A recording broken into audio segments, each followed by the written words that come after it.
পিতা স্বর্গ পিতা ধর্ম পিতা এই পরমান্ত পিতর প্রতিমা পণ্যে প্রিয়ান্ত সর্বদেবতা জননী জন্মভূমিশ্চ স্বর্গাদপি গরীয়সী যুগ পুরুষোত্তম পরম প্রেমময় শ্রী শ্রী ঠাকুর আমার আত্মু আমার জীবন রাতের সারথী তার আতুল চরণে জানাই আমার অনন্তকোটি প্রণাম। তারই লীলা সঙ্গিনী জগৎ জননী শ্রী শ্রী বড় মায়ের আতুল চরণে জানাই আমার কোটি কোটি প্রণাম।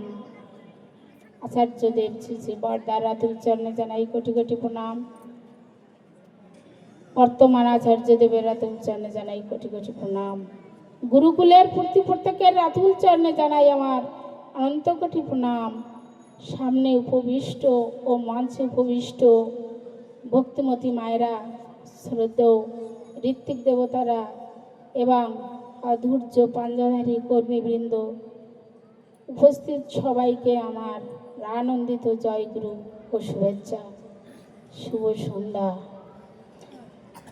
আজ আমরা এখানে উপস্থিত হয়েছি 108তম এই 138তম জন্মবার্ষিকী উপলক্ষে পরম প্রেমময় শ্রী শ্রী ঠাকুর অনুকূলচন্দ্রের ছাঁচি বুনিয়া এই মাঠ প্রাঙ্গণে।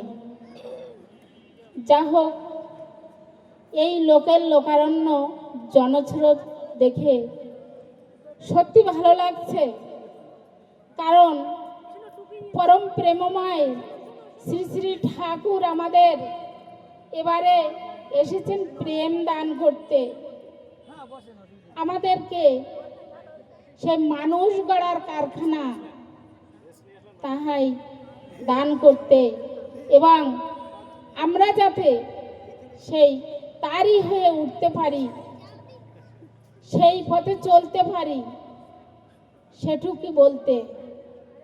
তাই পরম প্রেমময় শ্রী শ্রী ঠাকুর বললেন, জীবনটা তোর নয়কো বাতুল, নয়কো ব্যাকুম মিথ্যা ভরা, বিধির বিধান চলবে মেনে, হবেই জানিস তৃপ্তি ভরা।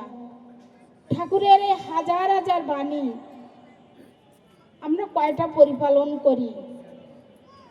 প্রধান অতিথি মা এখানে সমাজ গঠনমূলক কতগুলো কথা বলে গেছেন। আসলে কথাগুলো চিরবাস্তব।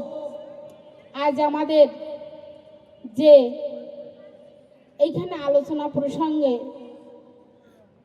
নারী হতে জন্মে জাতি, কথাটা ছোট্ট একটুখানি, কিন্তু বিশাল বিশালের সেই সমুদ্রে ভরা, এর কোনো বিকল্প নাই। এত সুন্দর ঠাকুর এই ভাষা দিয়ে গেছেন, ঠাকুর হাজার হাজার বাণী দিয়ে গেছেন। মানুষ গড়ার কারখানা। একদিন একটা কথা না বলে পারছি না, শান্তির মা, ঠাকুর বড় ভালোবাসতেন শান্তির মাকে। তো শান্তির মা স্বপ্ন দেখছেন, দুজন ভিখারি এসেছেন তার কাছে। শান্তির মা নিজেই ভিখারি, কিন্তু তার কাছে এসেছেন, তাদের খাওয়ার চাই, অন্ন চাই। তখন তিনি বললেন যে আমার ঘরে কিছুই নাই, আমি তোমাদের কি দেব খেতে? এটা স্বপ্ন দেখছেন। পরের দিন সকালে তিনি ঠাকুরের কাছে গেছেন, যে ঠাকুরের কাছে বলছেন, ঠাকুর আমি একটা স্বপ্ন দেখলাম, কিন্তু আমি তো তাদের কিছু খেতে দিতে পারলাম না, আমি কি করলাম? আমি কি ভুল করলাম? তখন ঠাকুর বলল, তুই কি ঘরে যেয়ে দেখেছিলি সেই সময় যে তোর ঘরে কি ছিল? তা বললো, ঠাকুর আমি তো স্বপ্ন দেখছি এবং আমি জানি এটাই আমার বাস্তব। তো বলল যে ঠাকুর বললেন যে তুই যা, যে ওই শৈলেনের মাকে পেট ভরে খাওয়াবি, শৈলেনের মা বিশাল খেতে পারে। তখন শান্তির মার ঘরে এক মুঠ চাল নাই, উনি কি করে খাওয়াবেন? ঠাকুর বলেছেন সেই বিশ্বাস বিশ্বাস নিয়ে উনি বাইরে বেরিয়েছেন। বেরিয়েই দেখেন অনেক অনেক কিছু হয়ে গেছে।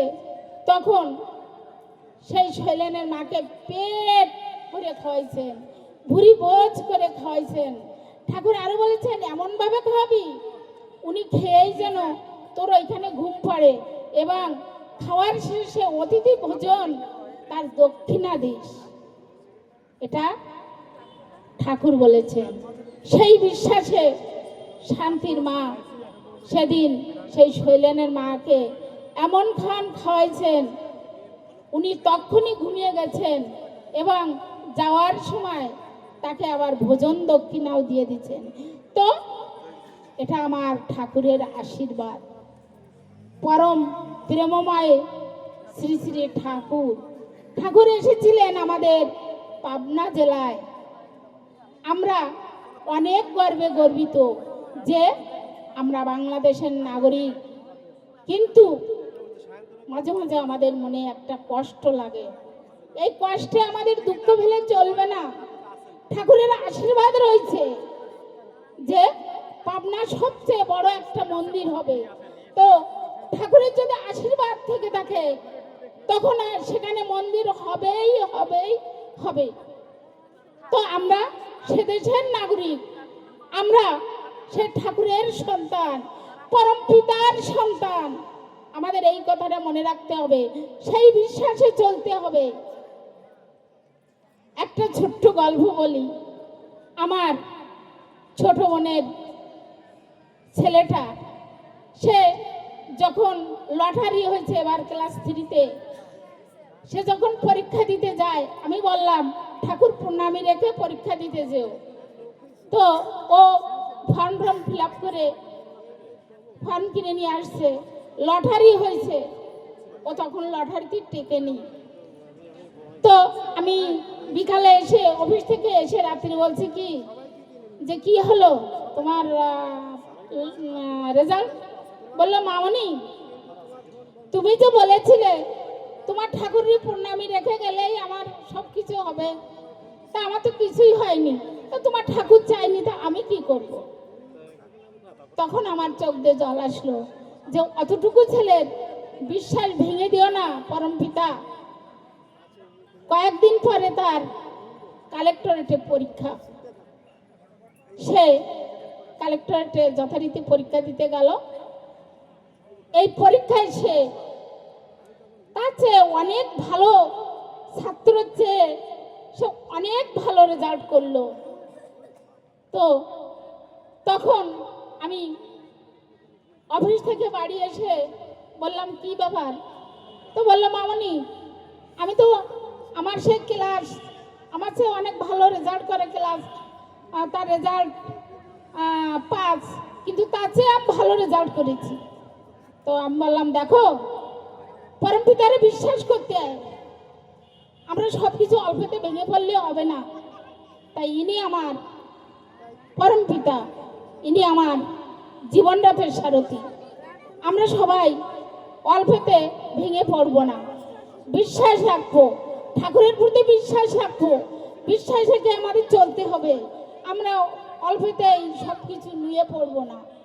আমাদের ঠাকুর আছেন, আমাদের পরম পিতা আছেন, আমাদের গার্ডিয়ান আছে, তাই আমরা তার ধনে ধনী আমি মনে করি। এবং আমরা যে যেখানে থাকি পরম পিতার ইচ্ছায় আমরা ভালো আছি, অনেকের চেয়ে আমরা অনেক ভালো আছি। তো এইটাই আমার ঠাকুর। আমার ঠাকুর এটাই চেয়েছিলেন যে ঘরে ঘরে প্রচারিত হবে এই সৎ নাম। এখন দেখেন বাংলাদেশে কত কতগুলো মন্দির গড়ে উঠেছে। আমার গড়িয়াডাঙ্গা শ্রীমন্দির যখন হয় তখন আমি ক্লাস 4-এ পড়ি। তো এখন সেখান থেকে আশেপাশে এখন অনেক মন্দির হয়েছে। যা হোক, আসলে আমরা সময় স্বল্পতার কারণে অনেক কিছু বলতে ইচ্ছা করে, জনশূন্যতার ভিতরে যখন মঞ্চে এসেছি এবং পরম পিতার আশীর্বাদে এই নেত্রীর স্থান পেয়েছি, এটুকু আমার কিছু নয়, আমি কিছুই না। আমি মনে করি আমি শুধু একটা গুরু বোন, আর সবকিছু প্রাপ্য তার, সবকিছু মালিক তিনি। তার আশীর্বাদে আমি এই পর্যন্ত পৌঁছাইছি। তো আমার জন্য সবাই আশীর্বাদ করবেন, আর আপনাদের ইষ্টচ্ছল জীবন এবং সবাই ভালো থাকুন, সবাই আনন্দে থাকুন, ঠাকুরের হয়ে থাকুন। যজন যাজন ইষ্টবৃত্তি করলে কাঠে মহাবীতি। তাই আমরা এই মহাবীতি দূর করার জন্য আমরা ঠাকুরের কিছু অন্তত পক্ষে সৎভাবে সৎ চিন্তায় চলবো, বলবো, শুনবো। সবাইকে আমার আনন্দিত জয়গুরু, জয়গুরু।